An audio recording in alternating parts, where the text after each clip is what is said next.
Herkese yeniden merhaba, kanalıma ve mutfağıma hoş geldiniz. Bugün sizlere sütsüz, yoğurtsuz, kabarmaya doymayan pamuk gibi yumuşacık bir şey tarifi hazırladım arkadaşlar. Ve sizleri fazla bekletmeden hemen tarifine geçiyorum.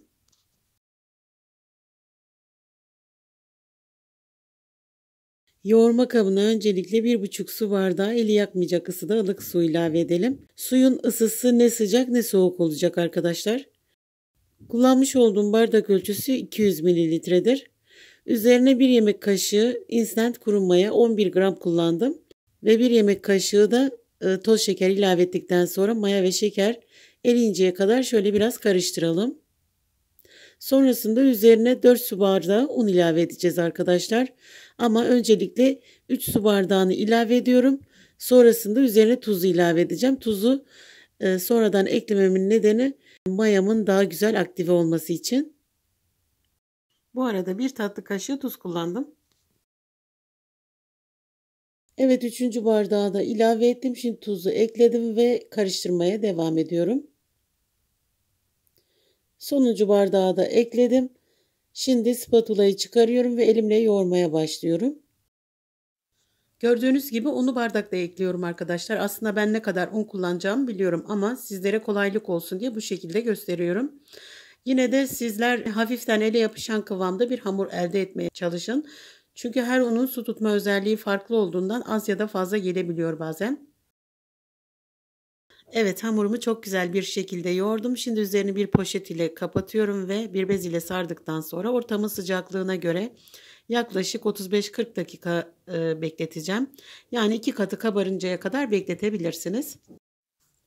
40 dakikanın ardından şimdi hamurumun üzerini açıyorum. Gördüğünüz gibi 2 katı kabarmış, çok güzel bir şekilde mayalanmış.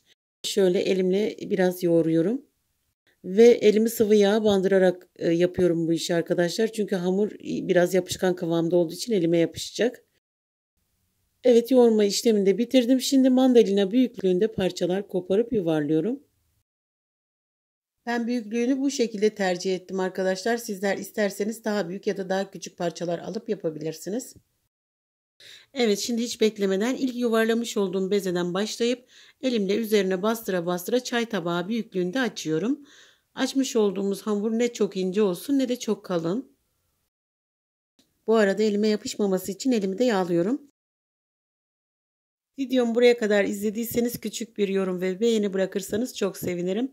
Tarifim hakkında olumlu ya da olumsuz tüm yorumlarınızı bekliyorum arkadaşlar. Bütün hamurları açtım. Şimdi kızartma işlemine geçiyorum. Tavaya bolca sıvı yağ ekleyip iyice kızdırıyorum.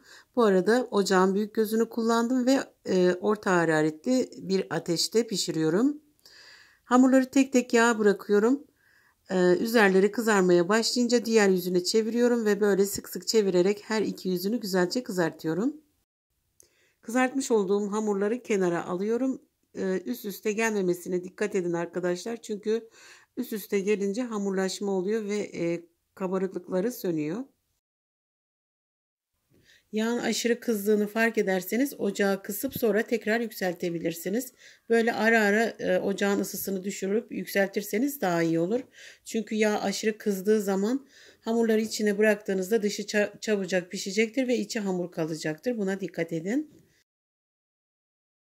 Yumuşak ve balon gibi kabaran pişi tarifinin tüm püf noktalarını anlattım size arkadaşlar. Ama yine kafanıza takılan bir soru olursa bana yorumlar kısmından yazın. Size hemen dönüş sağlarım. Gördüğünüz gibi arkadaşlar bu kadar az malzemeyle kabaran ve yumuşacık olan pişiler yaptık. Mutlaka sizler de deneyin.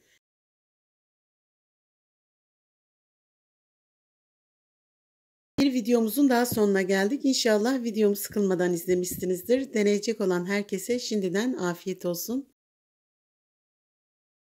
Yeni videolarda görüşmek üzere.